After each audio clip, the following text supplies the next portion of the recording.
Thank you, Mr. Speaker. I rise to ask the Minister for the Interior what steps the ministry is taking to reclassify Narcotics Control Commission as a security and intelligence agency, given their crucial and sensitive mandate as a drug enforcement agency. I thank you. Yes, Honorable Minister. Thank you very much, Mr. Speaker. Mr. Speaker, the ministry firmly acknowledges the critical and sensitive role of the Narcotics Control Commission, NARCOC, in combating illicit drug trafficking and transnational crime, especially in contemporary landscape where drug trafficking syndicates are more sophisticated and globally networked. Mr. Speaker, during my working visit to the Narcotics Control Commission on 27th of February 2025, I underscored the Commission's indispensable function as not just a regulatory body, but as an essential frontline law enforcement agency. Considering the robust mandate and powers conferred on Narcotics Control Commission in performance of its function in accordance with the provisions of the Narcotics Control Commissions Act 2020, Act 1019, the exclusion of Narcotics Control Commission from the Security and Intelligence Agency Act 2020, Act 1030, Mr. Speaker, could only be an oversight that must be urgently corrected. Therefore, as Act 1030 is being reviewed, Narcotics Control Commission cannot be left on the periphery, hence the need for the reclassification of Narcotics Control Commission as a security agency whose inclusion into the Security and Intelligence Agency Act is not a matter of convenience, but one that is regarded as a national security imperative. Consequently, as the Sector Minister, I have made essential recommendations for Narcotics Control Commission to be considered as part of the proposed amendment to the provisions in the Act 1019 to be in tandem with provision in the Security and Intelligence Agency Act under review and in line with international best practices. Additionally, similar recommendations have been made to the Constitutional Review Committee to have narcotics control explicitly cited in the Constitution as a state security agency. The primacy of this agenda is key to the realization of the mandate of the agency. Unfortunately, the current exclusion undermines its operational capacity, especially in confronting increasingly sophisticated drug networks. Mr. Speaker, however, the effectiveness of Narcotics Control Commission hinges on the entity being fully integrated into the national security agriculture without delay. And Mr. Speaker, I can assure that we are working at this. Thank you very much. Any supplementary question? Thank you, Right Honourable Speaker. I rise to thank the Minister for the Interior for the magnanimity in considering or taking steps to consider the review of the Act 1030, which will seek to overhaul the national security architecture, and recognizing the importance of including Narcotics Control Commission or reclassifying Narcotics Control as a security and intelligence agency, considering that and conceding that it was an oversight for them to be excluded from being classified. But whilst I commend the Minister for you that, are clearly out of order. Order 88.7. Mr. Speaker, to thank the Minister. You cannot address. You can thank the Minister in a simple language. Yes, so with your guidance, thank you, Mr. Right Honourable Speaker, for your guidance. I thank you and I thank the Minister, and also to urge that whilst waiting for the overhaul of Act 1030, the rules provide, may I urge the Minister to consider applying for the reclassification for the inclusion of narcotics control into honourable members. Let's proceed to question number Security and Intelligence Agency whilst waiting for the overhaul of Act 1030. Also standing in the name of Reverend John Tim Fojo, Member of Parliament for Asin South. Please. You have the floor. The second question, B. B. Now, Right Honorable Speaker, with the greatest of respect,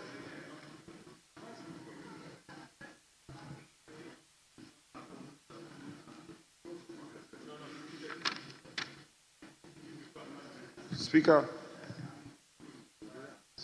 I think we discussed, following the number of questions we had agreed that we will limit ourselves to one follow-up. And I have followed the member who had asked the question. And he was just about asking the limited follow-ups that he has. Just one follow-up. And Speaker, you appear to have truncated that. May I appeal that you allow him to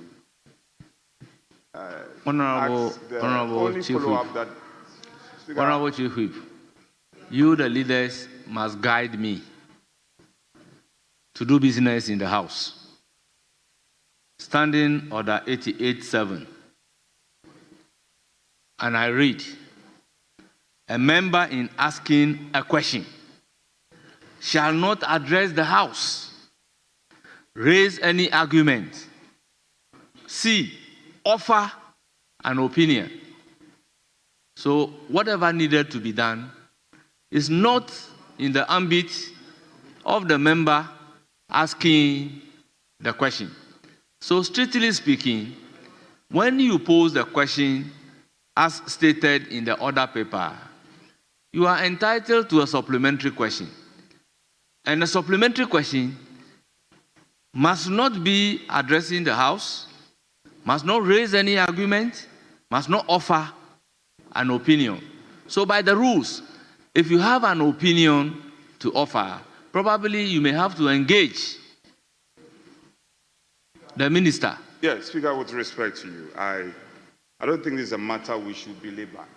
And Speaker, the practice in this House, 88.7, oftentimes colleagues have stood offensive of 88.7. And Speaker, by your guidance and wisdom, you have often guided colleagues to be mindful of that. And then on many occasions, we even urge members to either rephrase the question to be in line with the orders. So may I pray you that the colleague should be given, with the greatest respect, should be given the opportunity. With greatest respect to members, the first thing that I told the honorable member is that you are violating Order 88.7. That should prompt the member to ask a question rather than doing a narration. But constantly he has refused to take a cue. That is why I'm moving to the next question, also standing in his name. He will take a cue. So may we revert to the first strictly supplementary question. And then he can ask his supplementary question. No. So strictly supplementary question. Yes. So take a cue. Right Honorable Speaker, I rise to ask the Minister what steps he's taking to apply for reclassification of Narcotics Control Commission as a security and intelligence agency pending the overhaul of Act 1030. Thank you. Yes, Honorable Minister. Thank you, Mr. Speaker. Mr. Speaker, because this is embedded in Article 83 of our Constitution, it makes it a bit difficult if you don't get the Constitution amended itself. But what the steps we've taken is I've gone to the National Security Council and I've made a case for Narcotics Control Commission Director General to be allowed to sit in as an observer so that he will participate in the national security meetings as such. And also we've taken steps to ensure that the Regional Security Council, they also sit as official, the same with the District Security Council, pending the amendment to the Act and getting the Constitution rightly amended. Thank you, Mr. Speaker. Thank you. Honourable members, let's move to question number 6B, also standing in the name of Reverend John Ntim Forjo, Member of Parliament for Asin. You have the floor.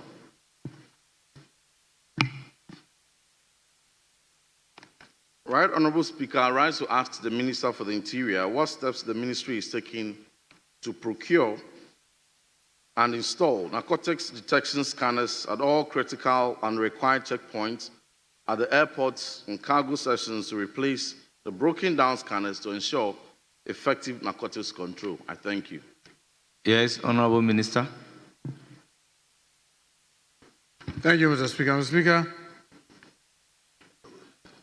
body and baggage scanners are vital tools in the frontline operations of the Narcotics Control Commission, particularly at the airport, where the concealment of narcotic substances has become increasingly sophisticated.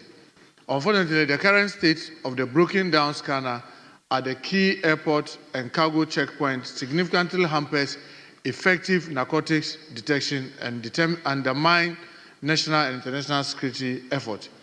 Past attempts to repair the faulty scanners were unsuccessful due to severe technical challenges and the unavailability of critical components to service and operationalize the broken down machinery. To remedize this, a cost-benefit analysis was conducted by the ministry but determined that procuring new scanner rather than repairing obsolete equipment will be the most efficient and sustainable solution, particularly since new scanners are embedded with more robust technology that will make the detection more efficient.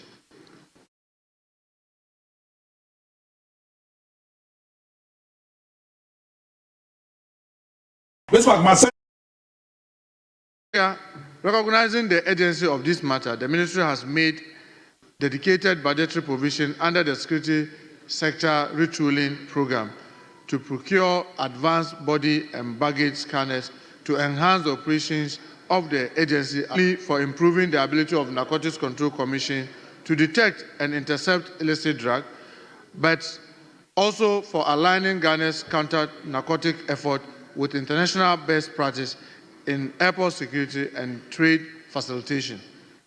Furthermore, Mr. Speaker, given the global security implication of narcotic trafficking, the Ministry, in collaboration with the Narcotics Control Commission, are actively engaging both local and international partners to mobilize additional donor support to expedite the procurement and deployment of these scanners.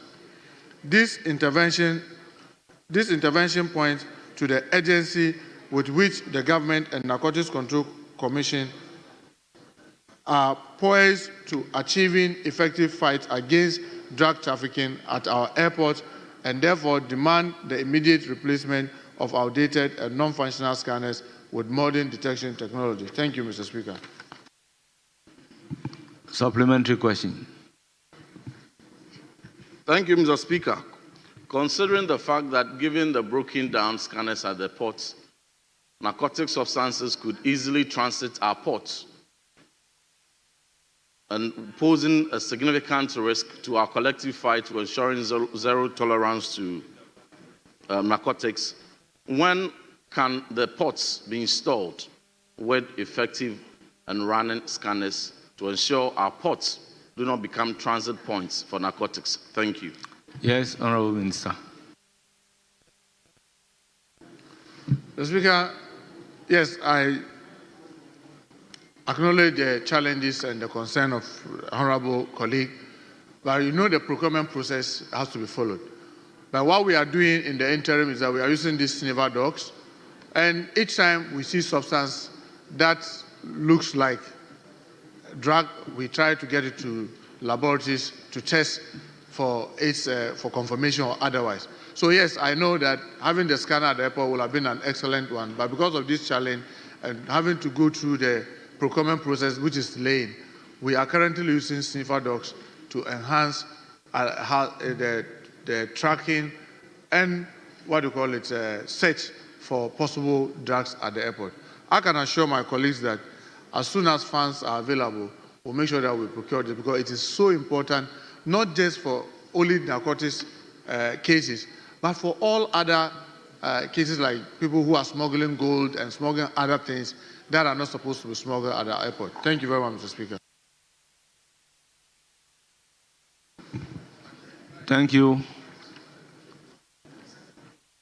We then move to question number 6C, standing in the name of Honorable Emmanuel Kwaku Buam, Puru East. Very well.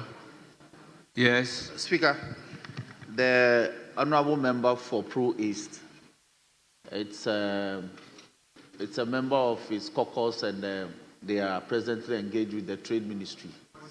So may I seek your leave to ask the member for questioning team to ask the question on his behalf.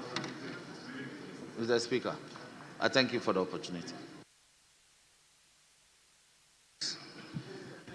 Mr. Speaker, I don't know under which rules the majority chief whip is asking your leave for that to be done. Mr. Speaker, you always guide us. And 88.3 is very clear. And with your permission, I read, Mr. Speaker. In the absence of the member and any other member so authorized, may, with the prior permission of the Speaker, ask the question. If the majority chief whip want to ask the question, he should seek your leave and state that he has been authorized to ask the question. But he cannot make that application on behalf of somebody, or he can guide the member to do the application, and that's not the rule.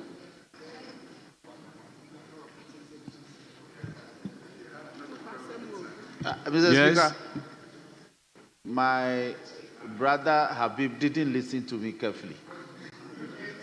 He did not. He did not. The provision that he read is not applicable in this situation because the member did not authorize the member for questioning him to do so. But he did not. He did. Oh, please. He did not. His application to me is to have the question stood down so that he will rush here.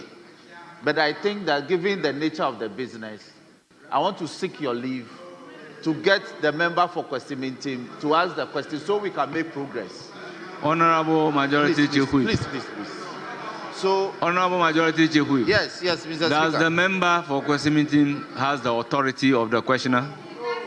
Mr. Speaker, oh, please. No, please. Mr. Speaker, I am saying that the member is pleading with me to make an application to you to have the questions stood down.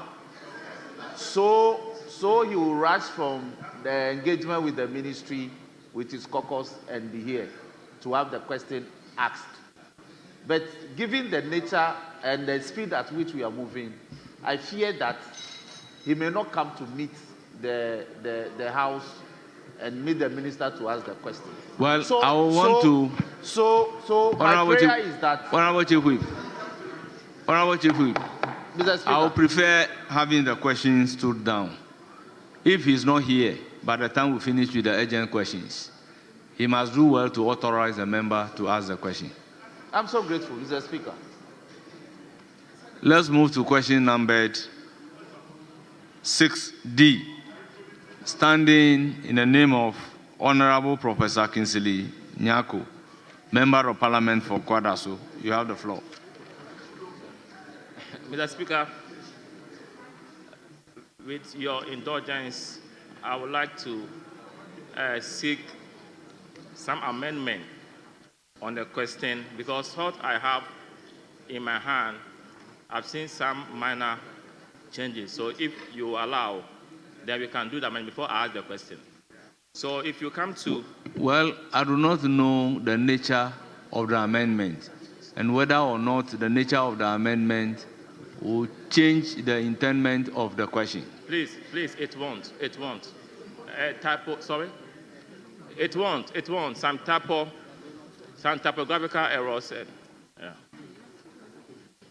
Mr. Speaker, so on the third line,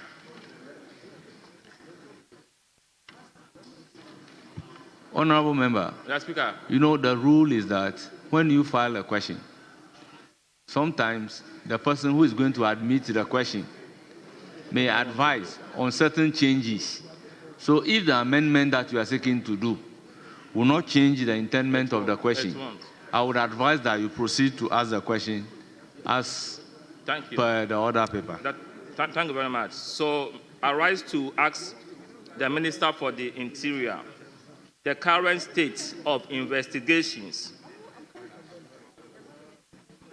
into the murder of Gideon Owusu Sapon, a mobile money vendor at the former Onion Market at Kwadaso on 20th March 2025, and the measures put in place to ensure the safety of vendors and customers. Thank you.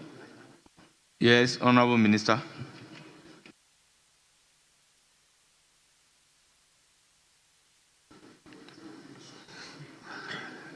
Thank you, Mr. Speaker. Mr. Speaker, on the 10th of March 2025, complainant Andy James of house number plot 66, block 14, Oforukrum, Kumasi, called at Kwadaso police station and reported that he could not reach out to Gideon Owusu Sapon, a mobile money vendor, for the past 2 days. That when he visited his residence at Old Soldier Barracks, Kwadaso, he noticed foul smell and swarm of houseflies surrounding the window, so he informed the police. The Speaker, on receipt of the information, police proceeded to the scene and found the body of the deceased, aged about 24 years, lying in a prone position on his bed with multiple wounds on his legs, left shoulder, neck, and face in a pool of blood. The Speaker, his legs and hands were tied with ropes at the back and his mouth covered with sellotape. The crime scene management team, led by Deputy Superintendent of Police, Mr. Francis Nimo, visited the scene of the crime. The scene was processed and fingerprints impressions were lifted. Exhibits such as kitchen knife, cutlass, and face cap were retrieved from the scene. The body was conveyed to the Konfanochi Teaching Hospital morgue for preservation and autopsy. On the 13th of March 2025, postmortem examination was performed on the body of the deceased by a pathologist at Konfanochi Teaching Hospital, Dr. Kobna Owusu Eninkura, after the body was identified by the uncle of the deceased, Reverend George Opoku, in the presence of police. The cause of death was given as strangulation B sharp edge injury in the anterior neck, unnatural. Investigations revealed that the deceased Gideon Owusu Sapon was employed by John Bright Amo as a mobile money vendor at Racecourse, Kumasi, but resident at Old Barracks, Kwadaso. Due to the location of the business, the deceased received large sums of money from customers, especially from onion markets, onion traders traveling to and from Mali, Niger, and Burkina Faso. He usually closes from work at about 6 p.m. On the 8th of March, Mr. Speaker, 2025, at about 8 p.m., the deceased returned home, and when he entered his room, he was attacked by assailants who had laid ambush for him in the house. He was stabbed multiple times with knife on his legs, left shoulder, neck, and face, after which they tied his legs and hands with a rope and robbed him of his iPhone, other phones, cash sum of 200,000, and mobile money SIM card numbers 059 4226 055 486 150, and 0241 480 313, with e-cash amounted to over 400,000. The assailants, after the attack, locked the door outside with a padlock. It has also been established that the robbers transferred cash from the deceased phones to other mobile money vendors, which are being traced. On the 21st of March 2025, police intelligence led to the arrest of suspect Charles Kwame Danso, alias Italy, at Ponkrono, Kumasi. During investigation, caution statement was obtained. He admitted to the offense and mentioned suspect Philip Kofi Fodio, alias Left Eye, Samuel Ade Mensah, and Martin Amwa, alias Baba Machu, as his accomplices.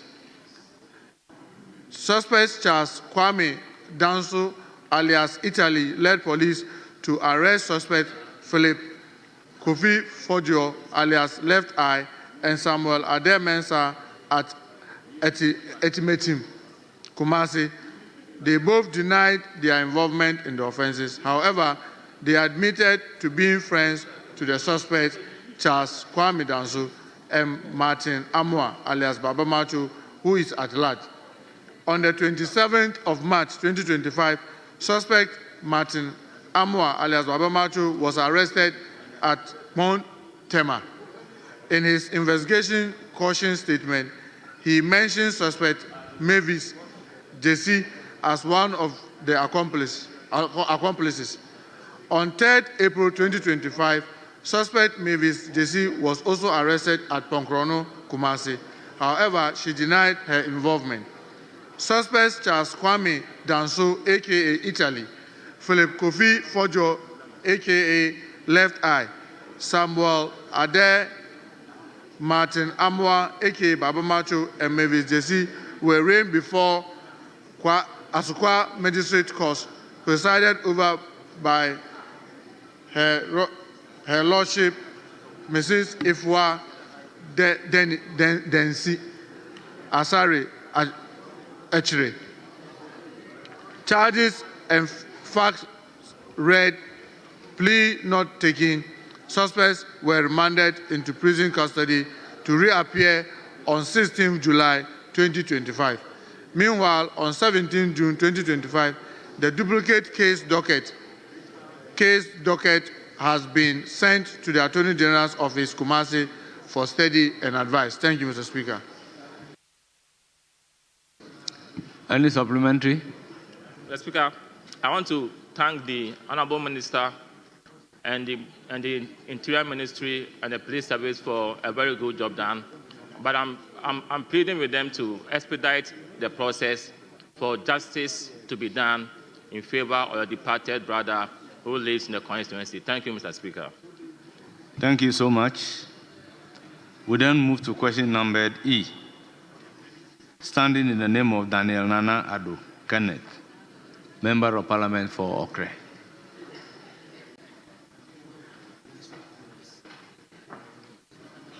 Thank you, Mr. Speaker. Mr. Speaker, I rise to ask the Minister for Roads. Honourable Member, hold it.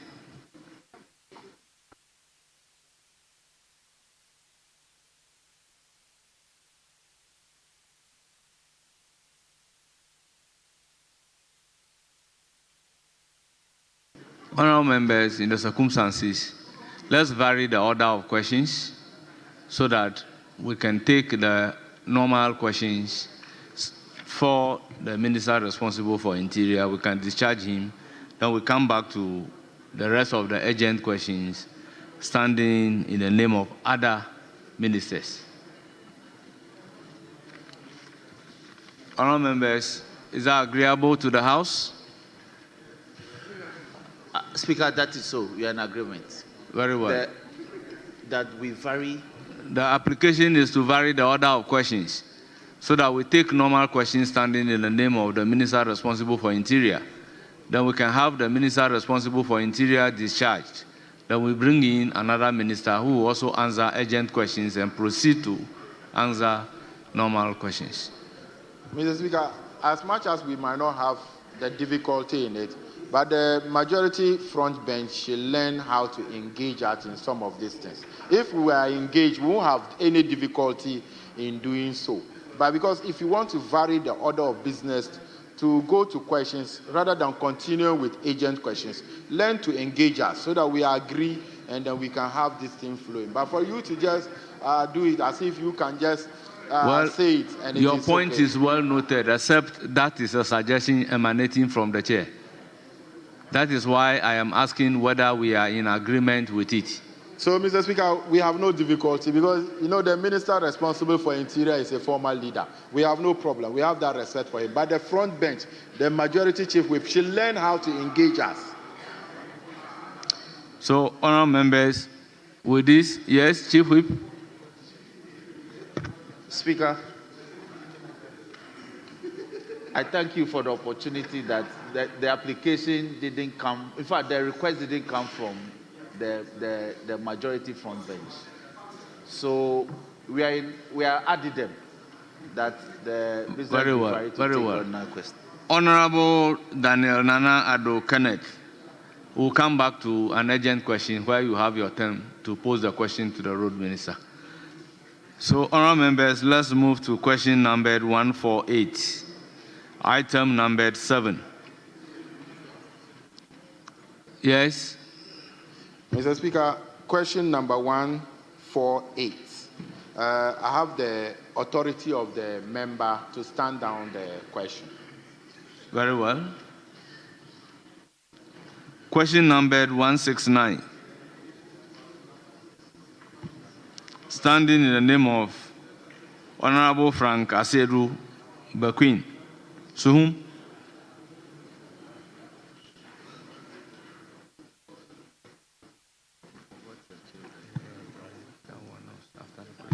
Mr. Speaker, I rise to ask the Minister for Interior the state of the interception of an alleged massive haul of counterfeit US dollars, Ghanaian cedi notes, and suspected gold bars hidden in a 20-feet containers at a warehouse in Sapema on the 9th of March 2025.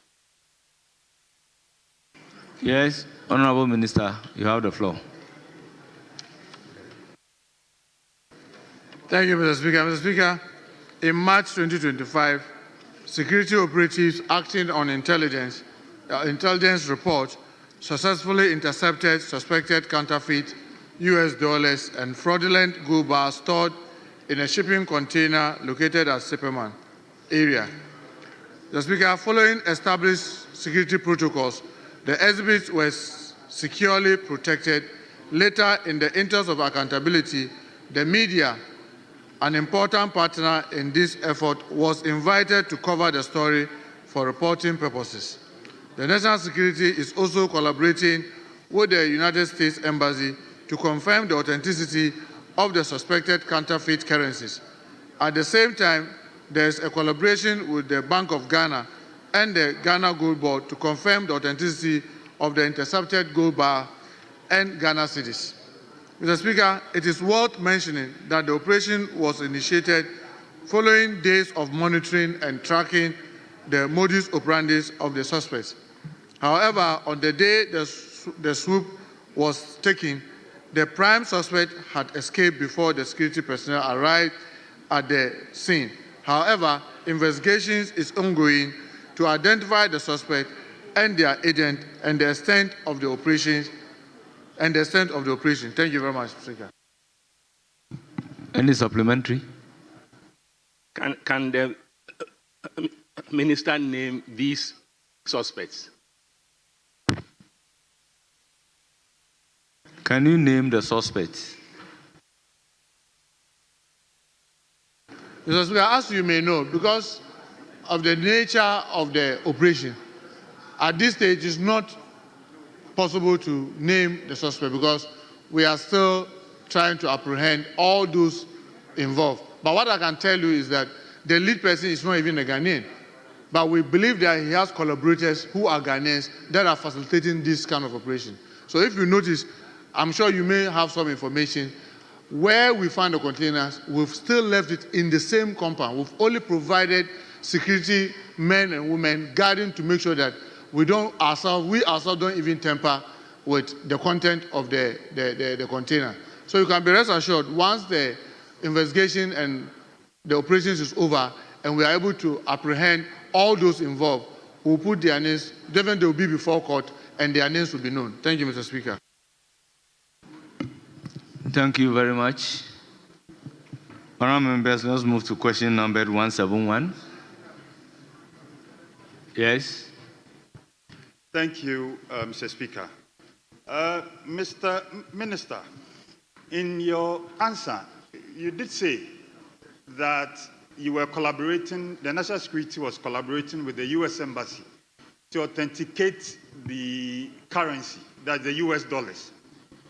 I'm wondering, why would you want to collaborate with the U.S. Embassy to authenticate the dollars? Whilst we have counterfeit machines in all the banks, the Bank of Ghana also do have a counterfeit machine. Even Abochi, using his fingertips, can tell you that this is fake or this is genuine. Why would you want to waste time since March to hear from the U.S. Embassy before you continue? Thank you. Honorable Minister, you have the floor. Well, let me say here and now, and emphatically, in fact, they wrote to us wanting to be part of it, because it was US dollars.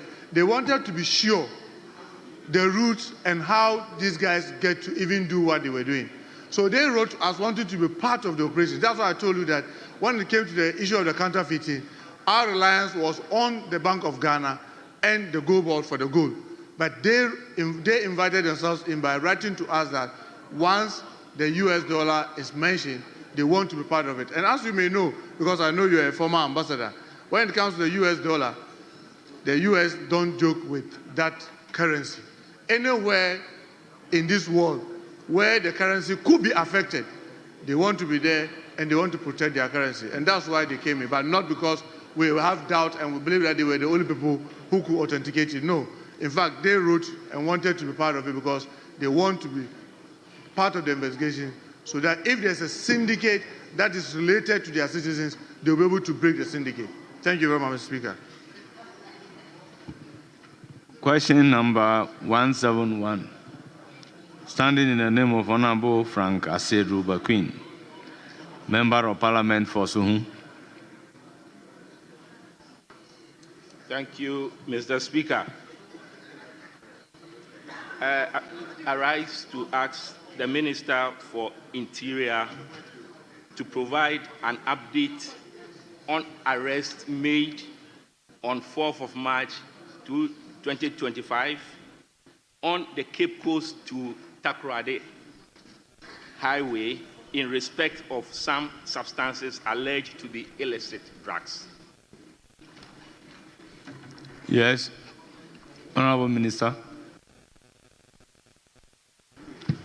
Thank you, Mr. Speaker. Mr. Speaker, in March 2025, state security agencies conducted intelligence-led operations across central and western regions, resulting in the interception of substances suspected to be cocaine, weighing 3,313 kilograms, and the arrest of some individuals. Following comprehensive investigation and laboratory testing that confirmed the substance as cocaine, 2 suspects were arraigned before court and subsequently granted bail. Scientists from the Ghana Standard Authority were subsequently invited to conduct additional testing on the substances, after which the court issued an order for the destruction of the seized substance. The destruction was subsequently carried out on 20th of June 2025 at Bundazi in the Greater Accra region. It must be mentioned that apart from the, Mr. Speaker, it has to be mentioned that apart from the driver and his assailant, 4 other individuals were subsequently arrested and granted bail. 2 prime suspects are, however, at large. Efforts are ongoing to arrest them. The next court hearing of the matter is scheduled to take place on 24th of July 2025. Thank you, Mr. Speaker. Any supplementary? Mr. Speaker, I want to appreciate from the Minister who are these suspects and are they politically exposed?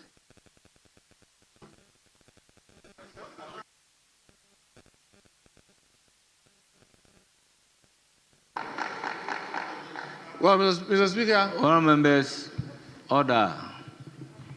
Thank you, Mr. Speaker. Mr. Speaker, like I rightly said, 2 persons that we suspect are the lead persons are at large.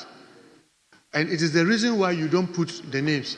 Anyone who has worked within the security area will tell you, once you've not finished apprehending all the suspects, you don't put out names, because the moment you put out names, you are giving others the opportunity to escape. But like I said, those that we have arrested have been put before court, they got a bail, and the next court hearing is on the 24th of July. And maybe, I know you may want to say that who and who have been put before the court. That's a public record, and I necessarily don't need to come and mention. If you are truly interested, they are listed. But you are asking, are they politically, exposed? What I know for certain is that none of them is a member of parliament or a minister or a former MP or a relation of any MP or a former, a minister or MP. But when you say, are they exposed, you may not be able to tell until you finish the investigation and you get those that have absconded.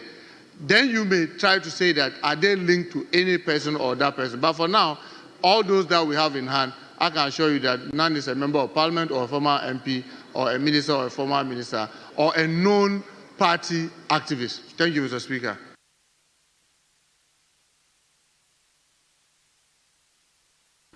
Yes, Dr. Kabiru. Thank you very much, Mr. Speaker. Mr. Speaker, I would like to find out from the minister, why is it that a suspect wanted by the police for investigation cannot be presented to the public to aid in the arrest of such a person? Thank you very much. Yes, Honourable Minister. Mr. Speaker, I want to repeat once again. Once you have not concluded investigation, when you provide names, you are providing leads.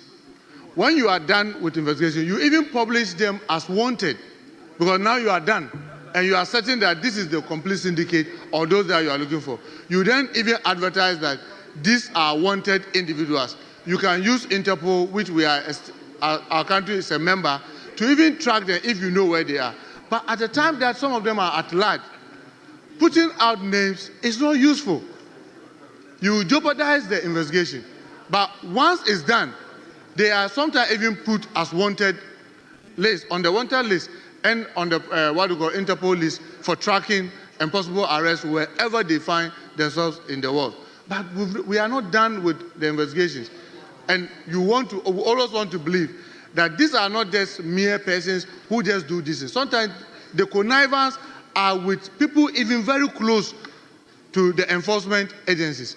That is why you don't provide the names when you are not done with the investigation. Other than that, you will see sometimes in the media, you see police saying somebody is wanted for this crime and that crime. It is because then they are finished and they are certain that this is the closed circuit.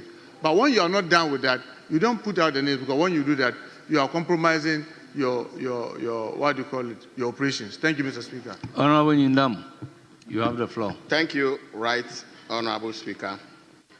Mr. Speaker, according to the Minister, the investigations and prosecutions are still ongoing. And per the answer, 24th of this month, the case will be heard again. By reading the answers he provided, he said those substances have been destroyed. According to the minister's answer, after testing, they have destroyed the substances. So I don't know how that can be done, or I want to find out from him. So what evidence are they now going to use to prosecute? Thank you, Right Honourable Speaker. Yes, Honourable Minister. Thank you, Mr. Speaker. Mr. Speaker, let me encourage my colleagues to sometimes learn these rules of how they destroy this thing.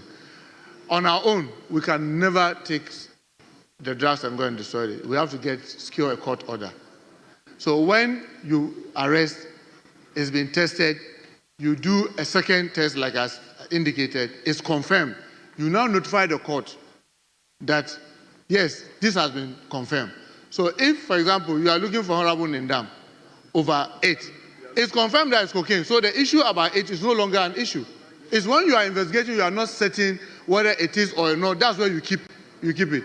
But once you confirm, because remember, storage is a problem, because you don't want to keep it. We've had a situation in this country where drugs that have been stored got lost. So the moment you confirm that it is substance, you go to court and get authorization so that you destroy it, because it's no longer an issue in the investigation. Yes, so in this instance, that's it. It's been confirmed by the court, and we already have about 6 people in hand. So the court gave us authorization to destroy it, and we did that, I think, on the 20th of June. Thank you, Mr. Speaker.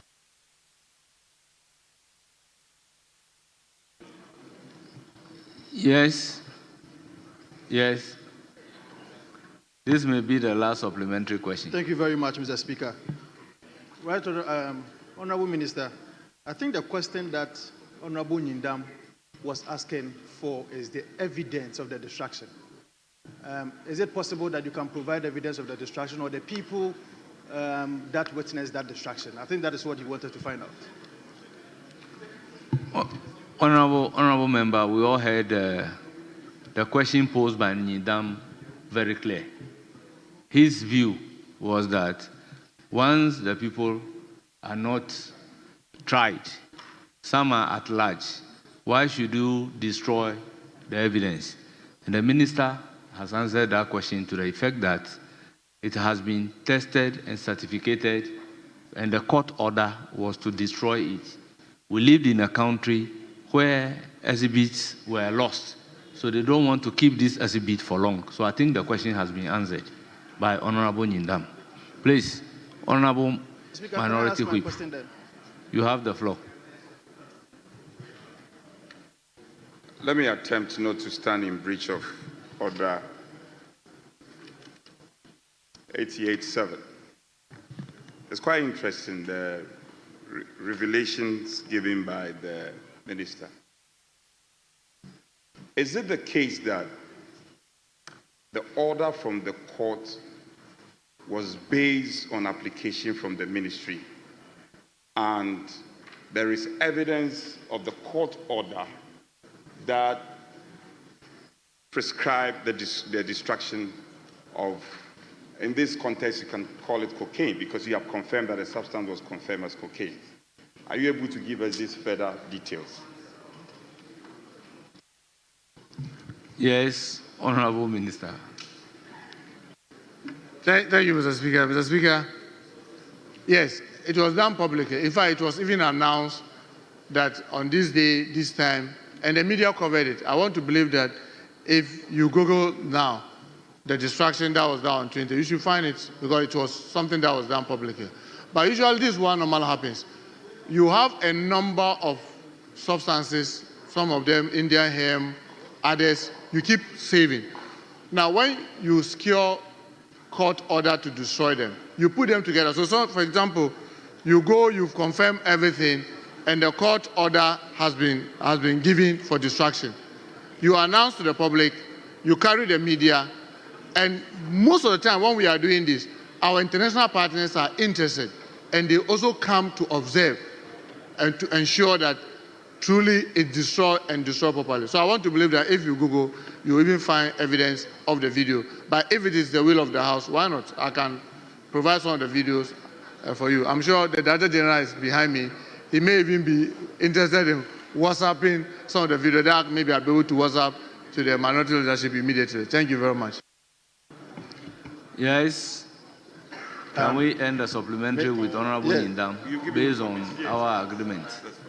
Mr. Speaker, I would like to find out from the minister, if it will please him, to if you can make available a copy of the court order for the destruction of the said substance to us, so that we can.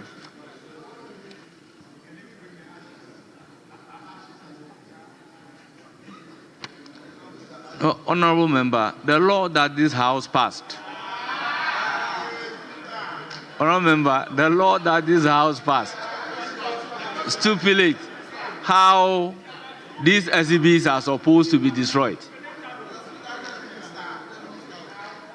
Honorable Minister, they want you to produce the order.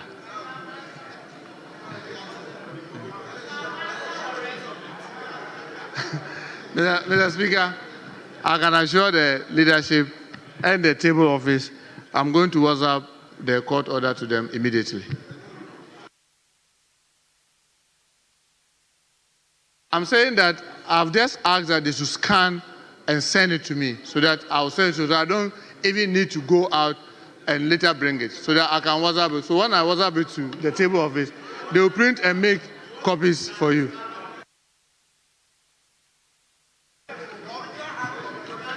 Honourable members, let's move. Do you have a supplementary question? Speaker, I'm wondering, they want the Honourable Minister to lay his phone because he needs to get the order for them, so he won't do that. And the ashes. Yes, Majority Leader. Right, Honourable Speaker, I want to find out from the Minister whether next time when they are burning it, he would like to invite some of the members on this side so that they can inhale the smoke. Honorable Majority Leader, your question is not emanating from the answer nor the question posed. Yes? Thank you, Mr. Speaker. On a more serious note, I have been wondering, here is a case where we've had an incident where an exhibit got lost. Would it be wrong for the minister to prescribe a much safer way of keeping this exhibit? I think we should be looking at that of it because the distraction is raising all kinds of doubts and reasons. Thank you.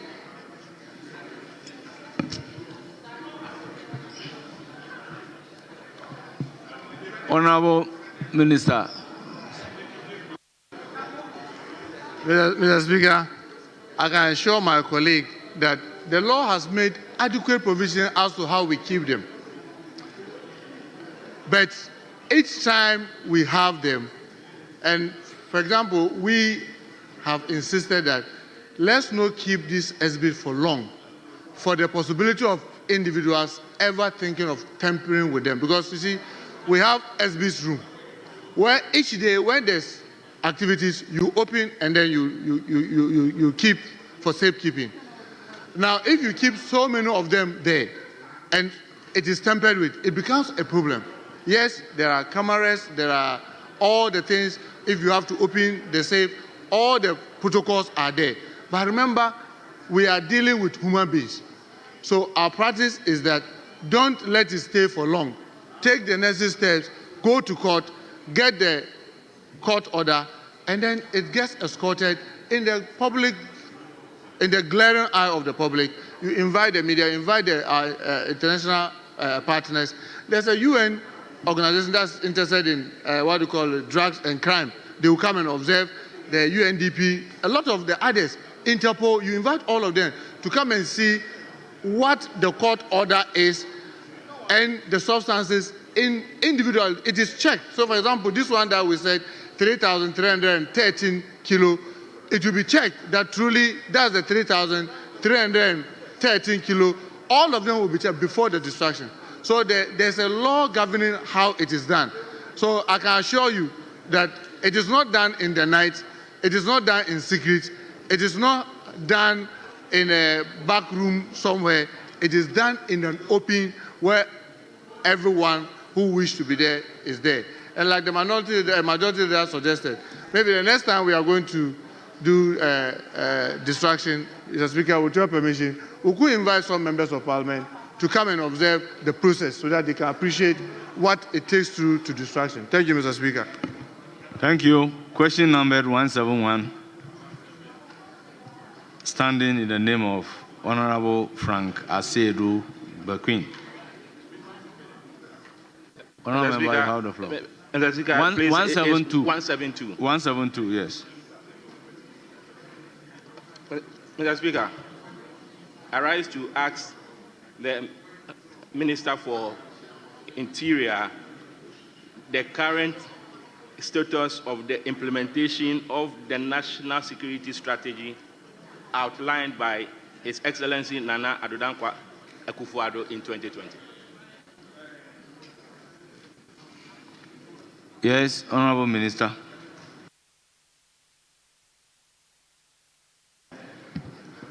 Thank you very much, Mr. Speaker. Mr. Speaker, in June 2021, Ghana launched its National Security Strategy 2020 under the theme A Secured and Prosperous Ghana with Regional, Continental, and Global Reach and Influence. Despite being designated as a 2020 document, it was officially unveiled in 2021 to serve as a guiding framework for Ghana's security agencies and their operations. The strategy included provisions for anesthesia requiring various stakeholder agencies to develop complementary mini-strategy aligned with the overreaching document. The prescribed timeline for this development ranged from March 2021 to June 2021. The Speaker, however, at the time of the strategy's launch, the deadline for most agencies to prepare their mini-strategies had already passed. The strategy mandates the establishment of a review committee to evaluate and update the document every 4 years, indicating that the first comprehensive review was due in 2024. Mr. Speaker, given the evolving global, regional, sub-regional, and national security landscape, a comprehensive review is essential to ensure effective implementation and monitoring of Ghana's security objectives. In response to this need, the National Security Framework remains relevant response and aligned with contemporary security. Thank you, Mr. Speaker. Any further question?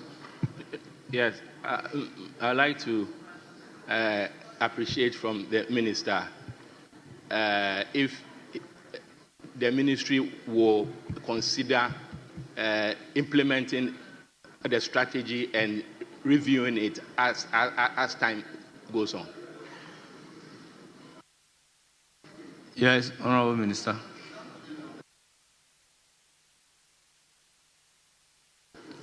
Mr. Speaker, yes, I can assure my colleague it is the guiding principle now, and we've been using it to guide most of our operations. Yes, like I started said, looking at the season of time, we need to come up with a review, and we are in the process of doing that. But we are currently using the strategy to implement most of the things that we are embarking on. Thank you, Mr. Speaker. Honourable members, let's move back to question number 148. Standing in the name of Ms. Shirley Che, Ekuma Mobiaja. Yes. Speaker, the Honourable Habib made an earlier application to stand down that particular question. So, yes. With your leave, so the earlier ruling that I have given is that if at the time we are finishing with the minister, the member who posed the question is not in, then we'll take the appropriate decision. Speaker, with respect, that earlier directives was in respect of the Honourable. Yes, it is applicable for this one. And because we are now on normal question before we move to urgent question, that is why I am calling on the question. Okay, Speaker, then our response is that we are making, with your leave, we want that question stood down. 148 stood down.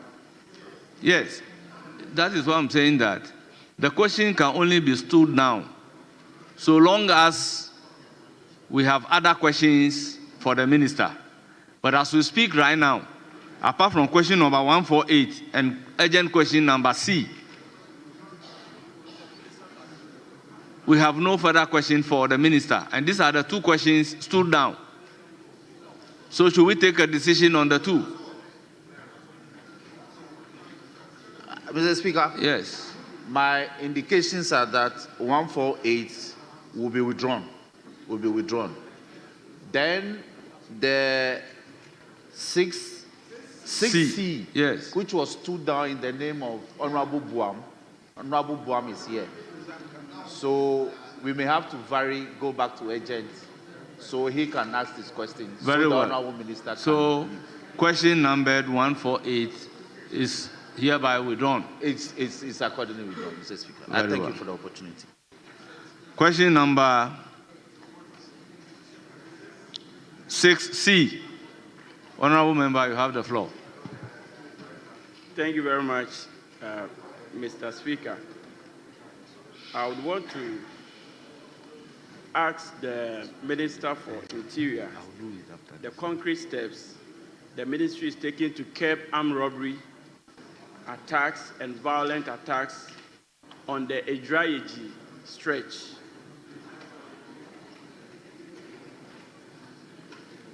Honourable Minister, you have the floor.